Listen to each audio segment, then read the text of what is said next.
وہ یہ کہتا ہے کہ 3 کے علاوہ سارے مرتد ہو گئے تھے۔ یہ صرف یہ ملعون نہیں کہتا، بلکہ ان کی کتابوں کے اندر ان کا یہ عقیدہ ہے کہ جناب رسول اللہ کے بعد صحابہ اکرام دین سے پھر گئے تھے۔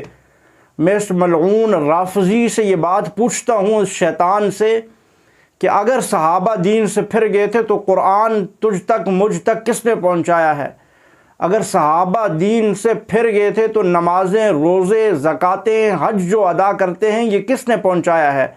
جناب رسول اللہ سے دین لے کے ہم تک کنہوں نے پہنچایا ہے اگر سارے صحابہ مرتد ہو گئے تھے؟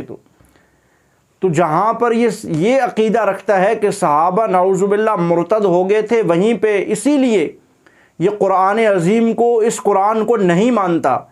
یہ تقیہ کرتے ہوئے کہتا ہے کہ میں قرآن مانتا ہوں لیکن اس قرآن پر یہ یقین نہیں رکھتا۔ ان کی کتابوں میں یہ بات موجود ہے۔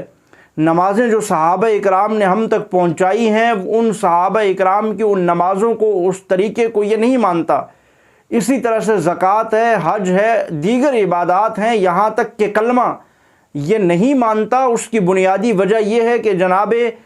صحابہ اکرام رضوان اللہ علیہ مجمعین کو ان پر یہ الزام تراشی کرتا ہے، یہ عقیدہ اور نظریہ رکھتا ہے کہ رسول اللہ کی رحلت کے بعد ایسے سخت حالات آئے کہ صحابہ اکرام نے رسول اللہ کے دین کو چھوڑ کر کفر کو اختیار کر لیا تھا۔ میں پوچھتا ہوں اس ملعون سے کہ آج کے اس دور میں تو اپنے آپ کو حسینی کہتا ہے اور کہتا ہے جتنے بھی میرے اوپر مصیبتیں آ جائیں، تکلیفیں آ جائیں، میں برداشت کروں گا، میں حسینی ہوں۔ تو جب تو حسینی ہونے کا جھوٹا نام نہاد دعویٰ کرنے والا وہ اپنے آپ کو مسلمان کہتا ہے، تو جن کو دین نبی نے سکھایا، جن کو دین نبی علیہ الصلوۃ والسلام نے سمجھایا، وہ لوگ کس طرح دین اسلام سے پھر سکتے ہیں، دین اسلام کو چھوڑ سکتے ہیں؟ تو نے حسین کو نہیں دیکھا، تو نے جناب رسول اللہ کو نہیں دیکھا، تو اپنے آپ کو مومن کہتا ہے۔ تو اپنے آپ کو اور اپنے جیسے متضادوں کو، جو متع کی پیداوار متع سے پیدا ہوئے ہیں، اور تیرا متع کے بارے میں عقیدہ ہے کہ من تمتع متعۃ درجتہ کدرجۃ الحسن، من تمتع متعۃ مرتین درجتہ کدرجۃ الحسین۔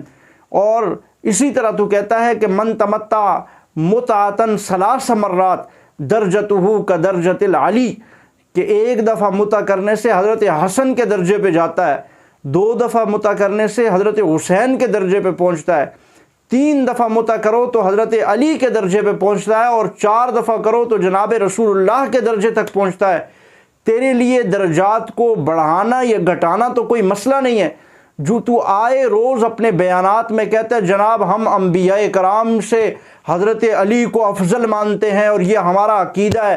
اور میں سینہ ٹھوک کے کہتا ہوں کہ ہم علی کو انبیاء سے افضل مانتے ہیں، تو میں بھی تجھے یہ بتا دینا چاہتا ہوں، ہم سینہ ٹھوک کے یہ بات کہتے ہیں کہ نبی کریم صلی اللہ علیہ وسلم نے یہ فرما دیا تھا، ایک آخری زمانے میں ایک ایسی قوم آئے گی کہ جو میرے صحابہ کو برا بھلا کہے گی، لا تواکلوہم ولا تجالسوہم ولا تناکحوہم، نہ ان کے ساتھ مجلسیں کرنا، نہ ان کے ساتھ بیٹھنا، نہ ان کے ساتھ کھانا، نہ ان کے ساتھ لین دین کرنا، نہ ان کو رشتہ دینا، نہ ان سے لینا۔ وہ مبغوض لوگ ہوں گے، صحابہ اکرام پہ بھونکنے والے لعنتی۔ اور میں سینہ ٹھوک کے یہ بات کہتا ہوں کہ تجھے ہم کافر مانتے ہیں، تو رسول اللہ کی توہین کرنے والا ہے، رب العالمین کا منکر ہے، تو صحابہ اکرام اور اہل بیت کا، یہاں تک کہ حسن، علی، فاطمہ سب کا منکر ہے۔ تو نے کہا کہ رسول اللہ کی رحلت کے بعد سب پھر گئے تھے، اگر سب پھر گئے تھے تو اس میں حسن بھی ہیں، علی بھی ہیں، حسین بھی ہیں، اس میں فاطمہ بھی ہیں،